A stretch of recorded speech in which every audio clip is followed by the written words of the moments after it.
All right. What is going on, ladies and gentlemen? Welcome to the first episode of Faith Unaltered. I am your co host, Tyler Fowler, and with me is my other co host, Mr. David Russell himself. David, how are you doing tonight, brother man?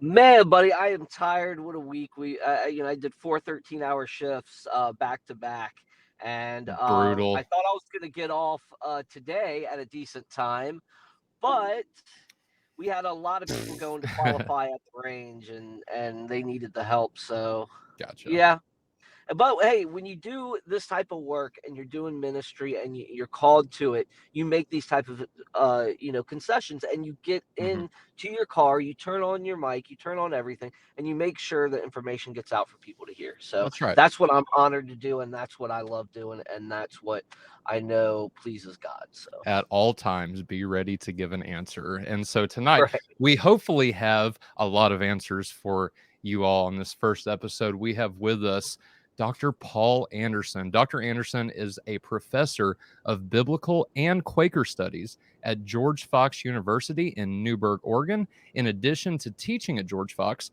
Dr. Anderson has served as a visiting associate professor at Yale Divinity School, a visiting scholar at Princeton Theological Seminary, a DAD professor at the University of Mainz, and a Fulbright specialist at Radboud University of Nijmegen, and that is in the Netherlands. Correct, Dr. Anderson? Yeah, that's correct. The other Netherlands. He also serves as an extraordinary, not just any ordinary professor, but extraordinary professor of religion at Northwest University at Potchefstroom, South Yep. Africa. Mhm. And so, Dr. Anderson, the very first question I have for you is, first of all, how are you doing tonight? And could you explain for our audience what an extraordinary professor is? Well, thanks a lot, Tyler and David. Now, some people are ordinary, some are extraordinary. So I think that's part of the nomenclature. No, South Africa and several universities around the world draw in uh, professors that will help them with their publications and with their research. Okay. And so I am drawn in as kind of a guest professor or extraordinary professor of religion at the Northwest University of Potchefstroom, South Africa. And basically, when I publish stuff and when I lecture, then they say, hey, he's one of ours. And it kind of helps their academic status. I also help their professors and their students get published and present conferences around the world. So, in that sense, even though I live in Oregon, that I'm of service to that university and especially their biblical studies program. Okay, fair enough. So I'm assuming you go there. How often do you go to South Africa and the Netherlands? Yeah, I've been to South Africa twice, and I lectured at Potchefstroom and also at Stellenbosch.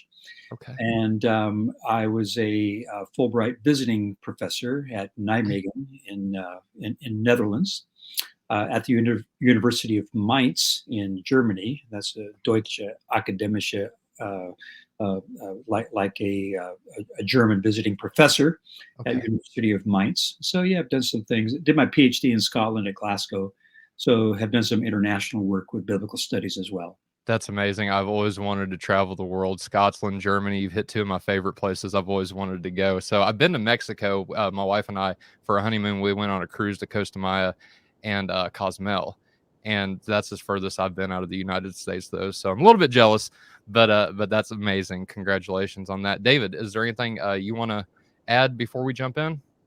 Oh no, man, I'm pretty good. I think it's an amazing thing that you can just travel and Yeah. lecture, and I think that's where you get that nice practiced smooth voice, Professor Anderson. Because I mean, yeah, you have a very distinct voice, and it had to take some practice, so it's pretty awesome to hear. So thanks a lot. So we are diving into the reliability of the Gospel of John. David and I have had some conversations with a few people now about the authenticity of John, and there has been some criticisms come up in a couple of our episodes. We're hoping to further that conversation with the gentleman that I'm thinking of, and hopefully we can get kind of to the bottom of those tonight. So I've invited Dr. Anderson. He is a Gospel of John specialist. That is one of your major studies, is the Gospel of John. You've written how many books on the topic now? I've written 3 books and Okay. edited another 15 books on John, and I've published over 100 articles on John. Okay. Okay. And then your other field of study is Quaker. Is that Quaker theology or just Quakers in general? How does? Yeah, both Quaker beliefs and theology, and also Quaker history. So I was editor of our denominational magazine for 5 years, Evangelical Friend. And then I was editor of the leading theological journal of Quakers called Quaker Religious Thought for 11 years. I've written a book on kind of Christian discipleship from an evangelical Quaker perspective. I call it Following Jesus, the Heart of Faith and Practice. Okay. So that might be of interest to people who are a little less academically inclined, but just are interested in Christian discipleship. Absolutely. So here's hold on. Here's a fun question. Where do you stand on the whole pacifism thing? Well, I think we should all follow Jesus, who was not only nonviolent, he was counter-violent. And if you look at Walter Wink's approach, turning the other cheek, he's not saying become doormat passivity, people letting abuse happen. He's saying there's always a third alternative. So anyway, that's the kind of thing that I've written. Nice. Right on, right on. So, David, do you just want to kind of take this away? And I know you have some questions. Well, your questions come first, my friend. So fair enough. We'll just keep to the order that you have, because I only wrote down my questions. I couldn't print them out. So I was having some issues at home with the printer, so I couldn't print them out at work either. So I got my questions here written out. Okay. So you can just go ahead and start, and then let me know when we're at 2D. Fair enough. Fair enough. So the first question I have, Dr. Anderson, what are some of the methods that you use personally for determining the Gospel of John's authenticity? Yeah. Well, thanks a lot. And, John is different from Matthew, Mark, and Luke, and it's highly theological. So you really do have some real historical problems. Let me give you some examples. So this is the unreliability of John, or at least questions that people have to address. Do you believe that Jesus spoke in parables? I do. Absolutely. Well, parables. So what do you do with that fact? How about this? Did he speak about the kingdom of God? I think historical Jesus did. But John has only 2 kingdom sayings, and they're in chapter 3 and also in chapter 18.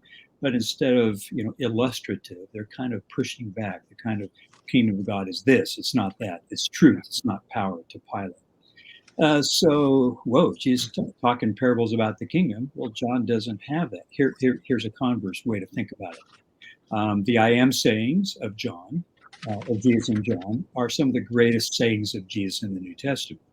But they're only in John. If he really said those things, like I am the resurrection and the life, I am the way, the truth, and the life, I am the good shepherd, et cetera, how could they only be in John? I mean, why not in Matthew, Mark, and Luke? Although in Matthew and in John, you do have light of the world. But Matthew's Jesus says, you're the light of the world. John's Jesus says, I'm the light of the world. So those are problems with John's sayings. Or here's another one. How about the 5 miracles or so that are in John, but not in the Gospel of Mark?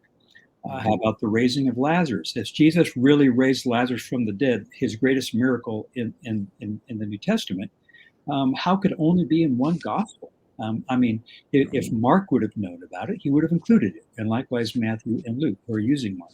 So these are real problems with John's historicity, as well as the water into wine and some of those other things. Here are a couple. How about Jesus doing miracles in Jerusalem? In Matthew, Mark, and Luke, Jesus only ministers up in Galilee and maybe on the way to Jerusalem. They're in Jericho. You have the healing of the lame man in John 5 and the healing of the blind man in John 9. But these are only in John. Although here's a little clue in Matthew 29 or Matthew 21:14. The miracles that Jesus did, the healings he did on the blind people and the lame people in the Jerusalem temple area. So that's kind of a veiled reference to miracles that are only in John. My goodness, does Matthew know of John? And so these are just some of those issues. Okay, now let me push it the other way. Sure. True or false? Jesus ministered only 1 year. Jesus went to Jerusalem only one time in his ministry, and then they killed him. Well, that's Matthew, Mark, and Luke. Right. So John has been going back and forth to Jerusalem at least 4 times, and he has 3 Passovers. It's a longer ministry. That seems more realistic than the synoptics. So along those lines, John seems more historical or more historically reliable. Now, John is also highly theological. John's story of Jesus begins with a worship hymn to Christ as the eternal word. Well, highly theological, but if John's Jesus don't even touch the ground, he knows what's going to happen to him and all this stuff, is John theology but not history? And so these are questions about whether John is historical. If it's so highly theological that the feet of Jesus don't even touch the ground in John, metaphorically speaking here, and these are real questions that people ask about whether John is historical or not. So over the last 2 centuries, maybe century and a half especially, critical, hard-nosed, skeptical scholars, as opposed to traditional scholars, have said, okay, if it's theological, it can't be historical.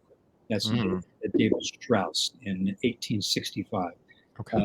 The Christ of faith and the Jesus of history, almost versus the Jesus of history. So if it's theological, it can't be historical. And therefore, you have to go with synoptics and not John. So the last 150 years of historical Jesus research, the first 3 quests for Jesus, have functioned programmatically to exclude the Gospel of John from the quest. Now, I'd be fine with that if John is only theology. But here's the problem. John has more mundane information, more archaeologically attested details than all the other Gospels put together, canonical and non-canonical. It's not my fault. It's there in the text. Right. You have like the 2 pools in Jerusalem, the pool of Bethzatha and also the pool of Siloam. And archaeologists in 2004 discovered a second pool of Siloam, which is a large wading pool, about 30 feet wide, long, and about 30 or 40 feet wide. And they even found Roman coins from the 1st century in the bottom. And so it's been covered over since the 1st century when Rome destroyed Jerusalem. So for Jesus in John 9 to say, go and wash in the pool of Siloam, that's the kind of thing that you would do if you wanted to become ritually pure, because blindness had marks of impurity in Jewish culture at the time.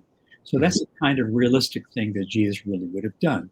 Just one more on the other pool, the pool of Bethzatha. There are 5 porticos there. Now, these are porches. Well, scholars for some time said, wait a minute. They did not have pentagons.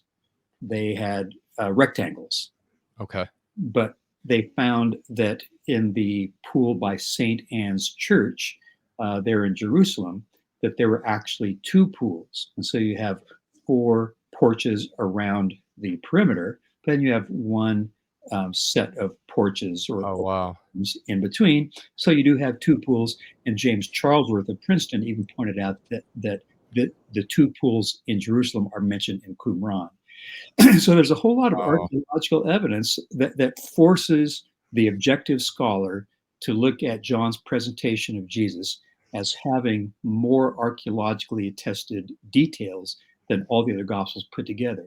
And that's not explicable on the basis of John being theological only and not historical. Right. Let me ask you this just off the top. It sounds to me like a fallacy to say if something is theological, therefore it cannot be historical. Is that like a specific fallacy, or how would you kind of categorize that? Yeah, and I think that's a worthy consideration. Like if somebody says, man, our baseball team was really great. I mean, they could stop a speeding bullet. They could leap buildings with a single bound. Now you got kryptonite that's a problem, and the guy that went up to bat, he struck out. Right. Well, if somebody's telling that kind of a story, obviously appealing to miracles and the wondrous, well, that's superhero language. And so sometimes a scholar might say, hey, if somebody is, okay, so from a naturalistic perspective, we know miracles can't happen. And if it's a miracle, we know it didn't happen. If it did happen, it's not a miracle. Okay, so that's David Hume's argumentation, back in the 18th century. Yeah. But well, miracles are, a problem for naturalistic historians. What if Jesus was actually a healer? I mean, he was the only healer back then. From the synoptic perspective, what if he cast out demons? Now, John has no exorcisms. That's in the synoptics. Oh, but how about this? Notice that in the Gospel of Luke, you have two disciples, you have a disciple that is bothered about exorcists, and he says, "Lord, should we stop them because they are claiming to do this in your name?" Mm-hmm. Well, the disciple who is uncomfortable about that is John, the son of Zebedee. Okay, so, well, might that explain why the Gospel of John has no exorcisms? Maybe the author, whoever he might have been, didn't feel that that's a part of his, teaching about Jesus, in an Asia Minor setting. Gotcha. So I know in your book, Riddles of the Fourth Gospel, you go in depth into the theological, the historical, and the literary riddles. Yeah. And you can do a comparison on the one hand versus on the other hand, right? As kind of a quick explanation, why are there those differences between John and the synoptics? Is there, or I'll just leave it at that. What's the reason for the differences between the two, in your opinion? Yeah. So let me say first about the reasons that the synoptics are so similar. Sure. Because, and here is a place where scholars, I think, are correct. Matthew and Luke made use of Mark.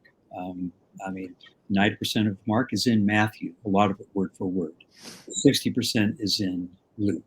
Mm-hmm. So they used Mark as a literary source. They probably had a text. If it's the same version, who knows? So that will explain some of their similarities. Another feature, though, is that stuff in Matthew and Luke that's not in Mark, some of that's also similar. So that might be like 3 against 1 or 4 against 1 if Matthew and Luke might have used a common source for 230 of their verses that are really similar but not in Mark. So you have at least a Markan perspective that's very different from John. And so that's one reason that people say, well, wait a minute. Now, if John is the only gospel claiming to be written by an eyewitness, then how could it be so different? Or is it maybe claiming to be written by an eyewitness because it's a fabrication or it's a forgery or something like that? Mm-hmm. Well, again, Mark is the first gospel. Scholars think that, and I think they're right. If Mark is the first gospel, the traditional view is that it's by John Mark, who is not one of the 12. He's from Egypt, from Alexandria, and right. Supposedly he's kind of gathering Peter's sermons. And right. Yeah. And so to me, I think that makes sense. In my introduction to the New Testament called From Crisis to Christ, a contextual intro, I find about 5 features of Petrine tradition in the Gospel of Mark, in Peter's preaching in Acts, and then in 1 Peter and 2 Peter. So a number of phrases like the building stone, the builders rejected is now the cornerstone. Those kinds of features. So I'm saying I think there is good evidence for Mark gathering Peter's preaching and some other stuff, sure, and kind of pulling that together so that when Peter dies, at least we have a record of apostolic preaching. Sure. Now, if he's doing that, though, what if? Okay, so I have to go into a 2-edition theory of John. Feel free. Yes. So I think that the best guess for some of these literary riddles then is that maybe chapter 21 and maybe chapters 15 to 17, maybe John 6, and then John's Christ hymn. This might reflect later material. Okay. I'm seeing like a compiler, like John the Elder. According to Papias in the 2nd century, there are 2 people named John at Ephesus. One is the disciple or the apostle, and one is John the Elder. Okay. So the author of the epistles calls himself the Elder. Mm-hmm. And how about this? He might also be the one who finalizes the gospel after the death of the beloved disciple. Okay. So whoever's writing John 21 says Jesus never said he wouldn't die. Peter was wrong from day one. He never said he would live till I come again. Oh, is that pushing back against Mark 9:1? There are people standing here who will not taste death. I mean, whoa, maybe saying, hey, Peter got it wrong from day one. He never said that. He said to Peter, what is it to you if he lives till I come again? Again, Right. I'm just guessing here. Mhm. But apparently the beloved disciple has passed away, and the author of the epistles, maybe, is finalizing his witness. His testimony is true. We believe these things. Or John 19:34 and 35. The eyewitness, he saw this, and his testimony is true. Jesus really was human. He really suffered and died. See, so that's going to push back against the Docetists in 1 John 4:1-3, that the antichrists are antichristic teachers or false teachers. They're teaching that Jesus didn't really suffer and die. Right. And if he didn't suffer, we don't have to suffer. It's okay to worship Caesar. It's okay to worship the beast. Okay, so it's okay to give in to Roman imperial cult. So that's what I think is going on with the false teachers. They're teaching assimilation. So the last verse of 1 John 5, look, stay away from idols. That is the death-producing sin. And if you claim that God didn't say that, then you make God a liar, because the first two commandments: no graven images, no other gods before you. So claiming to be without sin is not Gnostic perfectionism. It's saying it's okay to go to the festivals and celebrate 4th of July. No, Emperor's birthday. That's it is. Emperor's birthday. Right.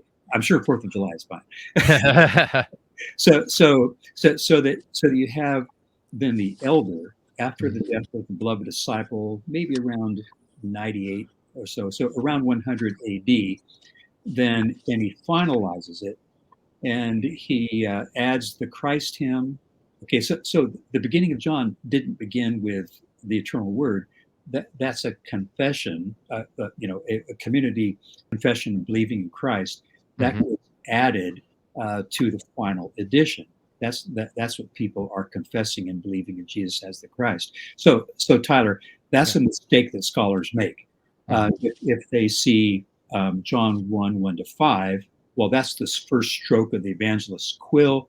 Therefore, the whole thing is cosmic, eternal, pre-existence, whatever. Therefore, Jesus is not even human. I say, no. The beginning was probably verse 6, like Mark.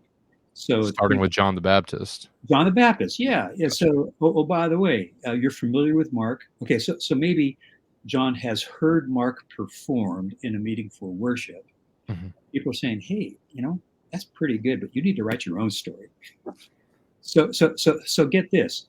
If John 6:21 and some other stuff is added later, then the first edition of John has 5 miracles, not 8 miracles. Right.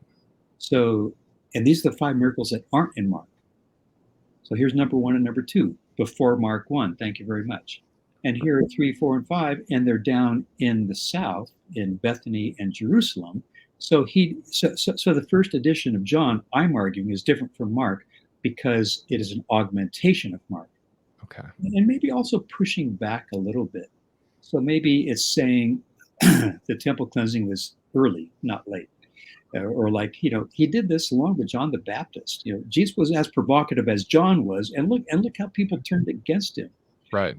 Now that might also help us appreciate what Mark is doing. Mark has one visit to Jerusalem, and so Mark sticks all the Jerusalem stuff at the very end, including the temple incident, and of course they would arrest him after that. Although they don't arrest him until a few chapters later. Okay. Right. Of course, that would be offensive. So if John's narrative is operating more on chronological opinion, maybe even knowledge, than Mark is, then I might argue that John is more reliable chronologically than the synoptics, and is less likely to have been invented. And so we have a 3-year ministry, 2 or more years of ministry, which is more realistic, to and from Jerusalem, like any observant Jew, instead of just one visit to Jerusalem. So thinking about John as an augmentation of Mark, and then pushing back, as the second gospel, the second biography of Jesus.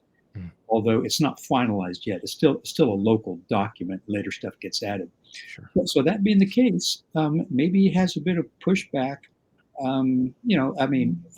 Complementarity, but also a bit of dialectic, I'll call it, with those who are familiar with Mark. Okay. Yeah, I can definitely, since you fleshed that out, I can Yeah. definitely see the complementarian, the aspects of that. And then even lining First John up, First John 1, I mean, we see all of the first person plurals. We Yeah. beheld his, or we saw him, we touched him, all these we statements. The It word. would make Yeah. Yeah, it would make sense for a community, to be writing that. And then with the prologue, the gospel, John 1:1 through 18, right? Lining that up with, that community theory is very interesting. Now, David, I know you had some questions about this. So if you want to go ahead, we're at 2B now, sir. All right, we're at 2D. All right. 2D, yeah. So, yeah, I mean, for me, it kind of, I see that, the Gospel of John. I think that prologue fits, though. From what I've seen, I was gonna ask. I mean, could it be that the prologue fits with the text, and could it be original? Meaning that with Jesus revealing who he is throughout, especially in Isaiah, like the high Christology part of it, like John 12, 41, and then Thomas's confession. Couldn't it be that this it is the intent of a single author, like John Gill states, where he says it brings the reader full circle? Yeah, thank you, David. It certainly does that, and certainly does that when John is finalized. So we don't have any text evidence that a first edition is out there, and whoever finalized it, it makes sense as it stands. So the guess that I'm making, though, is that the Christ hymn. So if you take out verses 6 to 8 and then verse 15, and see these as going into verse 19. So John the Baptist, are you the Messiah? No, I'm not. Jesus is. So if that might have been, kind of the first draft, then the 3 verse Christ hymn is a whole lot like 1 John 1:1 to 3. And here we have in 1 John 1:1 to 3 what we have seen and heard, and from the beginning, and the word of life. And so that is a community confession. Now, if it's written by John the Elder, I mean, all this could be written by the same person. But if you have 2 Johns at Ephesus, and this is John the Elder, who is one of the disciples of John the Apostle, Right. then where did that stuff come from? It comes from hearing John the Apostle preach. Okay, and so the first paragraph of 1 John the Epistle comes from a community confession, a community response to hearing John the Apostle preach. Now, here's what I'm guessing, and I may totally be wrong, but I think there's some evidence for this. I think that might be also the way that the Gospels Christ hymn emerged, that it reflects a community confession that in hearing John the Apostle preach, they're saying, yeah, we believe this stuff. We believe this. In the beginning was the Word. The Word's with God. The Word was God. Whoa, we believe this. Mm-hmm. And so if the elder also is aware of the birth narratives in Matthew and Luke, where you have a virgin birth and Jesus as Son of God kind of a thing, well, this becomes kind of, the divinity and humanity of Jesus as a confession. And so whenever and however it happened, it certainly functions to draw the hearer or reader of the narrative into an experiential encounter with the subject of the narrative. Jesus himself. Yeah, it's preparing people experientially to be open to the story. And so, now what I'm guessing, at least putting out there as a possibility, among, critical scholars or composition scholars, mm-hmm. I wonder if it also emerged as a response to hearing the preaching, like, and it's a confession. Yeah, we believe this. and then it gets added as a new introduction. So anyway, that just might be a guess that I'm making. Okay. Yeah, it's definitely interesting, and I guess we could play at that for a while, Yeah. because I'm a master student, and I just love this part of and I find really amazing that you're bold in saying, hey, look, John, the Gospel of John could even be more accurate than the synoptics. I don't hear that often. A matter of fact, I hear quite the opposite. People say you should stick with the synoptics more than John, and I'm always on the same path, saying no, no, John is very historical, and that was one of the areas I studied when Tyler was telling you about the people we were talking to, Yeah. and that's one of the areas I dived really into, was the historicity of John. And with your view, I kind of wonder how it meshes with the early church fathers and early attestations, such as the Moratorian fragment, where it says that that John was writing later, and he was influenced by he was Andrew was involved, and you have that word order. And then you have Papias also saying that it was an orderly account, just like Matthew was. I'm not sure if you've heard of Richard Balcom's work. You probably Oh have. yes. He's a critical scholar. Richard's a good friend of mine, and I've published his work in some of our John Jesuit history work. Yeah, I think he does an amazing job at pulling some of those things together. And that's another thing I was going to ask you, and then I'll let you take it from there. With your idea of it being a second person writing the end, I was going to ask you, and it was just off the top of my head, because um, it just clicked. So it said I put, could it John 21:34 be a case of direct autopsy? How do you square it in other cases throughout the Gospel of John? Well, let me talk about Richard's view, and Okay, sure. I had a 2-hour conversation with him at St. Andrews after a conference a few years ago. Now Richard doesn't believe that John the Apostle had anything to do with the Gospel of John. He thinks it's all He does describe to John the Elder. Yeah. it's all John the Elder, and Right. and so does Martin Hengel, with whom I studied, or I met with him twice in Tübingen as I was doing my work. Hengel and Bauckham and many scholars say the one thing we know is that John the Apostle could have done nothing to do with the Gospel of John because he died early. Now, the basis for which they make that claim is an essay in 1888 by Karl de Boer, which argues that James and John died early. And this leads to the early death of John hypothesis. Now, this is cited by Philip of Sides, Philip Sidetes, and also George Hamartalos, 9th century, and Philip is 5th century. My mistake, though, okay, so they say that John and James suffered martyrdom. And we know that James died in 44 AD in Jerusalem.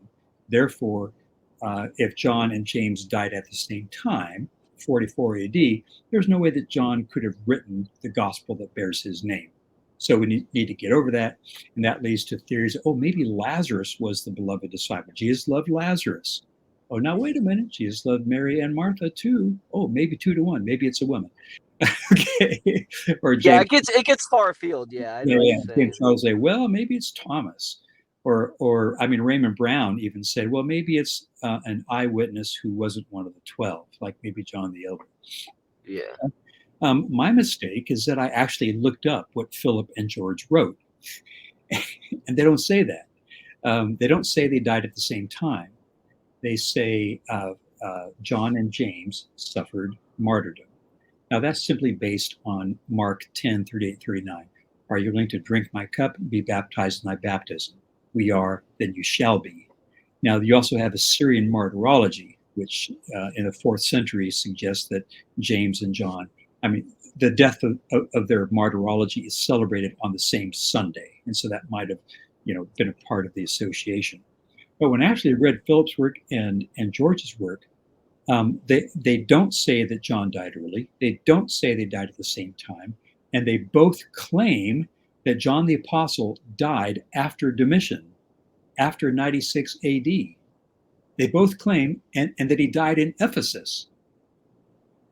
So George and Philip did not believe in the early death of John. But that's one of the main reasons that Richard and Martin and others have said, well, because it's kind of against tradition, then it probably wasn't made up. So it must be historical. Okay, and I'm saying But they never said that. They never believed that.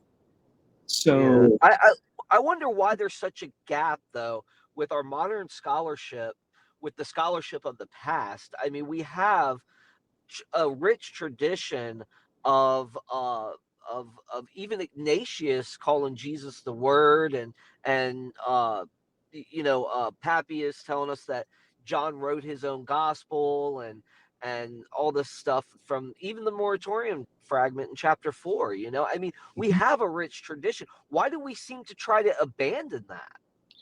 well, critical scholars make a living out of disagreeing with other people. And That's true. and kind of an arrogance of criticism, which is to say, if you're criticizing tradition, you're a real scholar. Oh man. And I'm happy to criticize tradition, but I'm also happy to criticize criticism. So Right. the approach that I take in my intro to the New Testament, I call it second criticality. It's not just second naivete, where you come back, having embraced criticism. Oh, you can appreciate some things of tradition. I think you have to have second criticality, where you criticize criticism as well as tradition. Absolutely. Now, let me pick up on Papias. Okay, so this is Eusebius, Church History, Volume 339. Notice that he cites the elder. He does. It's John the Elder that he's citing. Okay, Okay. and it's three opinions about Mark. First of all, it's pretty good, but it's in the wrong. It's Peter's preaching. It's pretty good, but it's in the wrong order. So that's a Johannine opinion that Mark's pretty good, but it's in the wrong order. So maybe that's why John has an early temple incident, because he thinks Mark is in the wrong order. Okay, I'm Right. not saying he's right. I'm saying that would make sense. That is a Johannine opinion cited by Papias. Mark is pretty good, but in the wrong order. Criticism Right. number Yeah. 2, pretty good, but it's not really history. He's just kind of packaging the Jesus story to the needs of his audience. So if he's dealing with martyrdom and that kind of thing in Rome, well, he's packaging it. Now, that's a Johannine opinion. It's a Johannine criticism, which then serves as license. If Mark's going to paraphrase Peter, then we can paraphrase too. So we'll add some I am sayings, which is what we think Jesus means to us. So it's not that Jesus said all the I am sayings, but rather it's Johannine paraphrasing, because we believe he's the resurrection and the life and that kind of thing. So that's critique as license. The third criticism is this: Mark has a bunch of duplications, but he made no mistake. He was just trying to be conservative. He tried to leave nothing out. Well, how about 2 feedings? How about 2 sea crossings? How about some similar parables and stuff? So that's a criticism of duplication in Mark. So why is John different from Mark? Because John doesn't want to duplicate Mark. So John is different on purpose. So those 3 critiques of Mark actually cohere exactly with the phenomenology of John's narrative. And that's why John is Yeah. different. It's an augmentation and a bit of pushback to Mark as, I think, the second gospel eventually, and then later on the fourth gospel. Right. Right. And I would agree with it being, that John writes very specifically, very differently. And I think it is on purpose. And I don't know why that's such a hard stretch for people to grasp onto. But here's a fun question. Yeah. Because I've heard some interviews with you, and I think you may, and you could correct me if I'm wrong, take the historical consensus view here on Domitian and John 20:28. But I don't know if you specifically do. But I also have heard other historians that say that Domitian used that same type of language, right? But my question is, could it have been Domitian that took it from the Christians? I mean, he did have a unique investment in their persecution. Could be. I'm not sure how much Domitian really knows about Christians. I mean, basically, he wants to make sure that Jewish people don't rebel again, because he's been one of the generals with his father Vespasian and his brother Titus, who mopped up Jerusalem, and so he gouges people with required emperor worship. That you've really got to worship Caesar to make sure we don't have Jewish insurrectionists. And so he really does require, public demonstration of loyalty to Rome, although the Jews don't have to do that. They have the fiscus Judaicus, the tax against the Jews.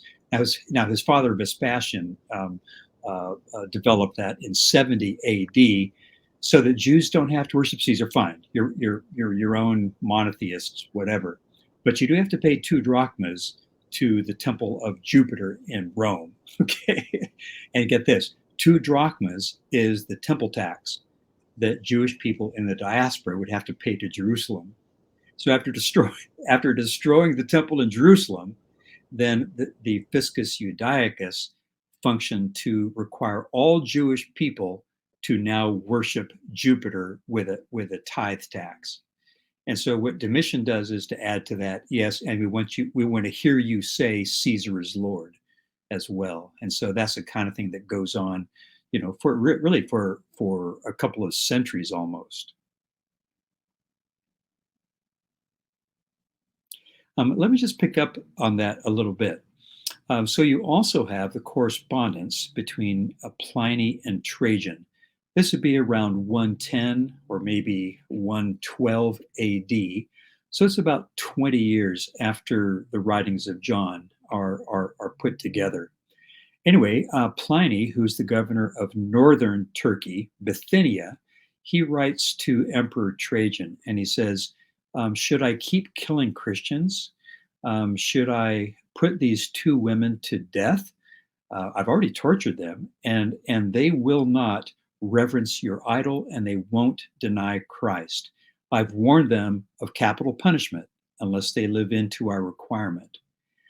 Well, he also mentions that some Christians, or some people that are accused of being Christians, he said, some people we've brought up to trial, and they are willing to worship your idol, to worship your image. They are willing to deny Christ. Some of these people, and they say they've been doing this for 20 years, okay? They said, we're not Christians. We just meet with those Christians on a day of the week, eating common food, singing a hymn to Christ as though he were God, but we're not really Christians, and we'll be happy to worship Caesar and to worship your idol. So that suggests that some people are really willing to worship Caesar. And what Pliny says to Emperor Trajan, he says, we know these people can't be Christians. They're innocent of the crime of bearing the name Christian. Okay. And so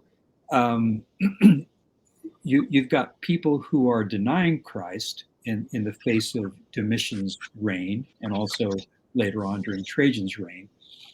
And what Trajan says then to Pliny is to say, okay, don't be following up on lists of names and tracking people down. Don't hunt out Christians. But if you bring them up, and if they refuse to worship Caesar, if they refuse to deny Christ, you have to kill them. It's the law. And so I think that's what's going on.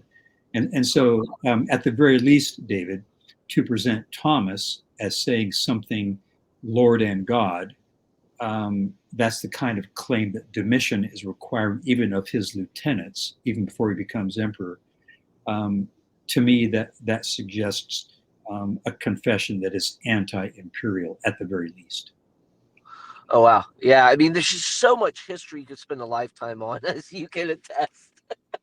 But yeah, So, I mean, that's really all I wanted to cover here. I know Tyler ended up having to take his child to the ER, so we just asked for prayer for his little lady. But is there anything else that we can add here to help us understand that John is a reliable gospel, that we can put our trust in it? And would you have anything else that you would like to bring to the table with that? Yeah. And so here I want to push back against history as the sole measure of truth. It's inspired by God. It's in the canon, and so it's true. The question is, how is it true? So I want to push back against people who say the only way for it to be true is to be true historically, or for those who say, well, if it's not true historically, then it's not true at all. How about being true theologically? Or how about being true aesthetically? Or does it speak to you existentially? So I'm going to say that there are many levels on which gospel truth can be embraced by people. I do think that it does reflect a theological interpretation of Jesus, and it functions that way, but I think it has a historical root. I think it's also delivered for the history of the audience, 7 crises over 7 decades, and is telling the story of Jesus as different audiences need. And so I think it's also crafted to address the developing history of Johannine Christianity. But I think it's rooted in memory as well as theological expansion. So the question is, how is it true? And how does God speak to us through it? And I think that's the way to read the Bible and all other literature as well. Yeah. What about, okay? So you did mention Lazarus, and I did want to bring this up earlier, but it kind of slipped my mind. But sorry, 13 hours can drain you. But yeah. So with Lazarus and John mentioning Lazarus versus the synoptics, not could that be an actual case of protective anonymity? Oh, that's what Richard argued in an essay that he wrote for me. Yeah. and also so did Ben Witherington in John Jesus in History, Volume 2. Yeah, it could be protective anonymity. I prefer an approach along these lines. First of all, not all disciples were with Jesus all the time. Secondly, not all disciples preached the same stuff. Third, Mark might be hearing Peter, but I doubt if Mark heard everything that Peter preached. Okay, so arguing from absence or silence is really weak argumentation. I do think that if Mark and Matthew would have known about it, they would have included it. Well, Luke does have a dead man Lazarus, doesn't he, as a parable? So Luke has Mary and Martha, 2 women. Okay, I'm arguing that Luke has access to John's tradition. So the preaching of John the Apostle or the early Johannine tradition, I think, is one of Luke's sources. Luke departs 6 dozen times, at least 72 times from Mark in ways that coincide with John. Yeah. So we have the right ear is cut off, 1 feeding, not 2. Peter's confession is after the other feeding. Mary and Martha, a great catch of fish. At the transfiguration, they beheld his glory. Satan enters Judas. So you have all these Johannine details that are in Luke. And when Luke introduces his narrative, what I received from eyewitnesses and servants of the Logos, servants of the Word, he's saying, thank you, Johannine tradition, and Mark also for this stuff. And get this, I'll just close with one more detail. Scholars have argued that Irenaeus has a confusion of John's, and therefore 180 is the first time that John the Apostle is mentioned as the author of the Gospel of John. As you're describing the Muratorian fragment, it's probably finalized in the 4th century, but it's talking about 2nd century people. Yeah. And that really seems like a memory of people hearing Mark and say, hey, John, write your own story. Okay, that seems to be what has happened here. But in just looking everything up, I found an overlooked clue, an overlooked 1st century clue to John's apostolic authorship. Would you like to know what it is? What is that? In Acts 4, 19 and 20, Peter and John speak. But it's not a chorus, it's a composite statement. It's two quotations. The first one is Petrine. We must obey God rather than man. And Peter says something similar in Acts 5:29 and 11:17. Okay, so Petrine rhetoric. Did the historical Peter say that? Who knows? But it's presented as the kind of thing that Peter would have said. Also, it's kind of a power reference, building on Plato and stuff. But the next statement is this. What does it sound like? We cannot help but proclaim or speak about what we have seen and heard. That is a Johannine cliche associated with John the Apostle, not John the Elder. And the closest reference to that is 1 John 1:3. What we have seen and heard from the beginning, we proclaim this unto you, the word of life. And John 3:32, Jesus proclaims what he has seen and heard from the Father. So there is a late first century clue to John the Apostle being connected with the Johannine tradition. And that approximates a fact. Yep. Yeah, and it's so interesting. And I love how you're drawing that Johannine tradition all the way back, because there's something that I noticed in my studies of this myself, was that I saw Johannine theology all throughout the early church. Yeah. Like I see the Philippians chapter 2, it kind of reminds me, some like Paul says some things that seem Johannine, and it's like, Paul's theology seems close to John's. And then I see that Irenaeus and all the early pre-Nicene fathers, they quote 96% of his gospel. Yeah. Which is more than any of the synoptics. Yeah.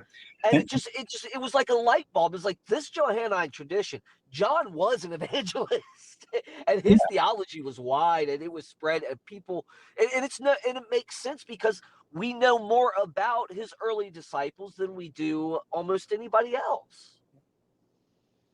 And just because he's called the theologian, it doesn't mean that he wasn't the historian. Right. Absolutely. I totally agree.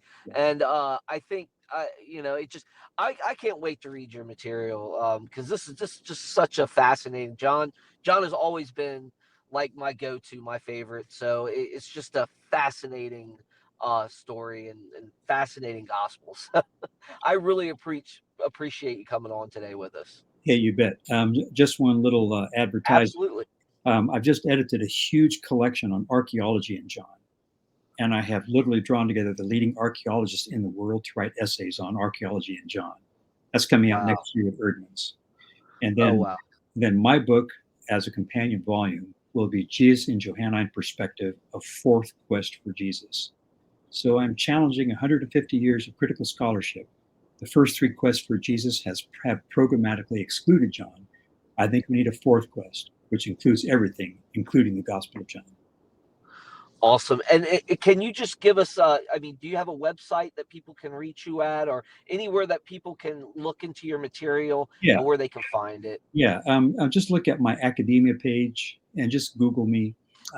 Look at my Amazon page. But I've got over 200 articles on my academia page. Awesome. Well, guys, you heard it from Dr. Anderson himself. Again, Dr. Anderson, we're so happy that you decided to come on here and just talk about John. I could actually talk to you about this for hours. I love all this stuff and the history behind it. One of the early times that when I started studying history, I was really fascinated with the first century was Roman battle formations. It was just one of the things that really was like fascinating to me, and it gave me even more of a love for the first century, and then I got saved, and then that was even more of a driving force to really get into the culture of it, and it's just like it blows me away every time I look into it. So again, I really appreciate you coming on and being with us, guys. Thank Dr. Anderson. If you have any questions for us, you can just leave them in the chat box. Again, thanks again, Dr. Anderson. Everybody have a good one. We hope to see you again next time. Okay. Thanks a lot, David. Bye-bye now. Bye-bye. What is going on, ladies and gentlemen? What a great discussion with Dr. Paul Anderson. I just wanted to take the time to thank Dr. Anderson again for doing this. We need, I promise y'all, in these times, we need to understand why it is we believe what we believe.